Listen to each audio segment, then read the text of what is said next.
Hello everyone, তোমরা সবাই কেমন আছো? আমি বেশ ভালোই আছি।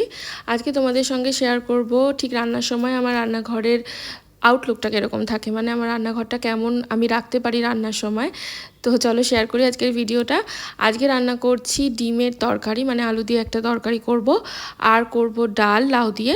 আর এদিকে প্রেশার কুকারে যেটা দেখলে সেটা আমার মেয়ের খাবার, মানে মেয়ের চাল ডাল সবজি দিয়ে একটা খাবার হয়, সেটাই বসিয়ে দিয়েছি সকাল সকাল।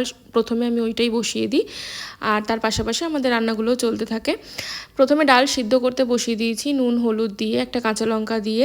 ডালটা আজকে করব লাউ দিয়ে, সেটাও তোমাদের দেখাচ্ছি লাউটা কিভাবে কাটা। এই যে লাউটা গোল গোল করে ছোট ছোট করে কেটে রেখেছি, আর আলুটা দেব ডিমের মধ্যে, সেই জন্য গোটা রেখেছি, আপাতত কেটে রাখলে কালো হয়ে যায়। এখানে পেঁয়াজ আর টমেটো কেটে রেখেছি, এটাও ডিমের জন্যই। কিছুটা টমেটো আমি অবশ্য ডালেও দেব। আর এই লাউটা যেটা ঝিরিঝিরি করে কাটা, সেটা মেয়ের জন্য, মানে মেয়ের খাবারে দেই ওটা। এখানে ভেজানো আছে চাল, আর কিছুটা ছোলা ভেজানো আছে, এটা সন্ধ্যাবেলার জন্য।